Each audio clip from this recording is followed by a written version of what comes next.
Assalamualaikum warahmatullahi wabarakatuh. My name is Mos-Ab. Now, let's talk about circulatory system of an animal. So first, let's define what is circulatory system. So a circulatory system is the molecular trade that an animal carries out with its environment, gaining oxygen and nutrients while shedding carbon dioxide and other waste products. So it must ultimately involve every cell in the body. So, ang circulatory system ay may tatlong basic component. First is the circulatory fluid. The second one is a set of interconnecting vessels. And also the last one is the muscular pump, the heart. So, the heart powers circulation by using metabolic energy to elevate the circulatory fluid's hydrostatic pressure. So, pag tinatawag nating hydrostatic pressure, it is the pressure the fluid exerts on surrounding vessels.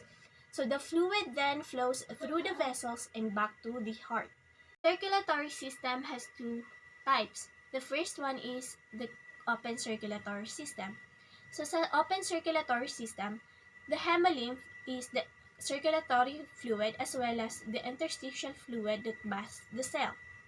So, arthropods such as grasshoppers, insects, crustaceans, and most mollusks such as clams have an open circulatory system.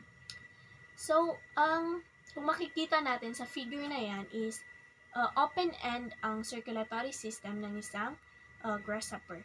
So, directly na kapag na-pump ng heart yung hemolymph na directly na pumupunta siya sa hemocoel, which is the body cavity or the body space, and it is divided into chambers called sinuses. So, heart contraction pumps the hemolymph through the circulatory vessels into interconnected sinuses. Within the sinuses, chemical exchange occurs between the hemolymph and body cells.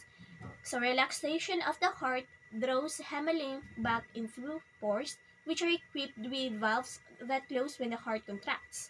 Body movements periodically squeezes the sinuses, helping circulate the hemolymph. So, sa open circulatory system, ang ginacirculate lang ng hemolymph is the nutrients. So, walang oxygen na ginacirculate sa open circulatory system, which means na wala siyang characteristic ng tulad sa mammals, which is the red color. So, the second type is the closed circulatory system. So, the circulatory fluid in a closed circulatory system is called the blood. It is confined to vessels and is distinct from the interstitial fluid. So, sa open circulatory system is the same yung hemolymph and interstitial fluid. Sa closed circulatory system naman is distinct yung circulatory fluid sa interstitial fluid. Makikita naman natin sa figure na nakakonfine sa vessels yung blood, which is the circulatory fluid, and the interstitial fluid is outside the vessels. So, one or more hearts pump blood into large vessels that branch into smaller ones that infiltrate the organs. Chemical exchange occurs between the blood and the interstitial fluid, as well as between the interstitial fluid and the body cells. So, annelids, including earthworms, cephalopods, including squids and octopuses, and all vertebrates have closed circulatory system. So, our figure here is the earthworm, and it is an annelids. So, open and closed circulatory system are both beneficial to their types of animals. So, the fact that both open and closed circulatory systems are widespread among animals suggests that each system offers evolutionary advantages. So, the lower hydrostatic pressure typically associated with open circulatory systems make them less costly than closed systems in terms of energy expenditure. In some invertebrates, open circulatory systems serve additional functions. For example, Spiders use the hydrostatic pressure generated by their open circulatory system to extend their legs. So the benefits of closed circulatory systems include relatively high blood pressure, which enables the effective delivery of oxygen and nutrients to the cells of larger and more active animals. Among the mollusks, for instance, closed circulatory systems are found in the largest and most active species, the squids and octopuses. Closed systems are also particularly well suited to regulating this distribution of blood to different organs. So now let's focus on closed circulatory system ng vertebrates. So the closed circulatory system of humans and other vertebrates is often called cardiovascular system. So blood circulates to and from the heart through an amazingly extensive network of vessels. So the closed circulatory system has three main types of blood vessels. The first one is the arteries.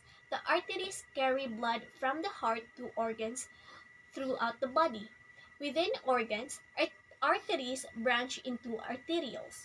These small vessels convey blood to capillaries, microscopic vessels with very thin porous walls. So network of capillaries called capillary beds infiltrate tissues passing within a few cell diameters of every cell in the body. Across the thin walls of capillaries, chemicals including dissolved gases are exchanged by diffusion between the blood and the interstitial fluid around the tissue cell. So at their downstream end, capillaries converge into venules and venules converge into veins, the vessels that carry blood back to the heart. So, meron ding two types of chamber. The first one is the atria. Single is atrium and also the ventricle. So the chamber that receive blood entering the heart are called atria. The chambers responsible for pumping blood out of the heart are called ventricles. So the number of chambers and the extent to which they are separated from one another differ substantially among groups of vertebrates. So the first one is the single circulation. So single circulation. So sa mga bony fishes, rays and sharks, the heart consists of two chambers, the atrium and the ventricle. So the blood passes through the heart once in each complete circuit through the body. So it is an arrangement called single circulation. So blood entering the heart collects in the atrium before transfer to the ventricle. Contraction of the ventricle pumps blood to a capillary bed in the gills, where there is a net diffusion of oxygen into the blood and of carbon dioxide out of the blood. So as blood carries oxygen-rich blood to capillary beds throughout the body. So sa single circulation is directly na kapag na oxygenated blood na siya sa gill capillaries is directly na si-circulate na yon sa throughout the body. So babalik lang siya sa heart kapag deoxygenated blood na siya. So the next one is, so blood then returns to the heart. In single circulation, blood that leaves the heart passes through two capillary beds before returning to the heart. So double circulation. So the pumps for the two circuits are combined into a single organ, the heart. So di ba sa single circulation is kapag umalis na yung deoxygenated blood sa heart tapos pumunta sa gills and naging oxygenated blood is directly na pumupunta na yun sa body and babalik lang siya sa heart kapag deoxygenated blood na siya. Pero sa double circulation is babalik siya sa heart after being oxygenated and then ang heart yung magpapump ng oxygenated blood sa throughout the body. So, babalik siya ulit as deoxygenated blood and magpapump ulit as oxygenated blood. So, One pump, the right side of the heart, delivers oxygen, poor blood to the capillary beds of the gas exchange tissues, where there is a net movement of oxygen into the blood and of carbon dioxide out of the blood. So this part of the circulation is called pulmonary circuit if the capillary beds involved are all in the lungs. So sa mga reptiles and mammals, sa ating mga humans. So it is called a pulmocutaneous circuit naman if it includes capillaries in both the lungs and the skin as in many amphibians. So sa amphibians is called the pulmocutaneous and sa mammals is called the pulmonary circuit. So now let's know the mammalian circulation or the mammalian cardiovascular system. So hear me out because I'm going to read it from number 1 to 11 and then back to number 1. So first is contraction of the right ventricle pumps blood to the lungs via the pulmonary arteries. So as the blood flows through the three capillary beds in the left and the right lungs, it loads oxygen and unloads carbon dioxide. So oxygen-rich blood returns from the lungs via the pulmonary veins to the left atrium of the heart. Next, the oxygen-rich blood flows into the heart's left ventricle, which pumps the oxygen-rich blood out to the body tissues through the systemic circuit. Blood leaves the left ventricle via the aorta, which conveys blood to arteries leading throughout the body. So the first branches leading from the aorta are the coronary arteries, which supply blood to the heart muscle itself. Then branches lead to capillary beds in the head and arms. The aorta then descends into the abdomen, supplying oxygen-rich blood to arteries leading to capillary beds in the abdominal organs and legs. Within the capillaries, there is a net diffusion of oxygen from the blood to the tissues and of carbon dioxide into the blood.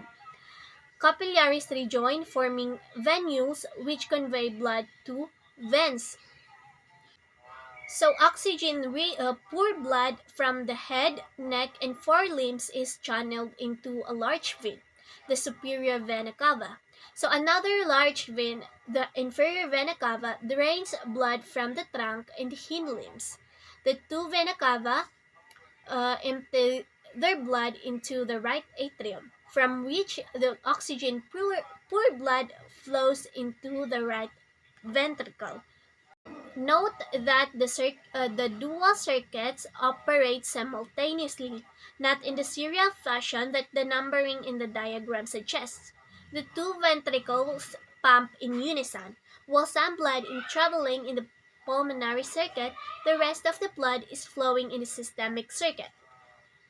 That's all, and I thank you for watching.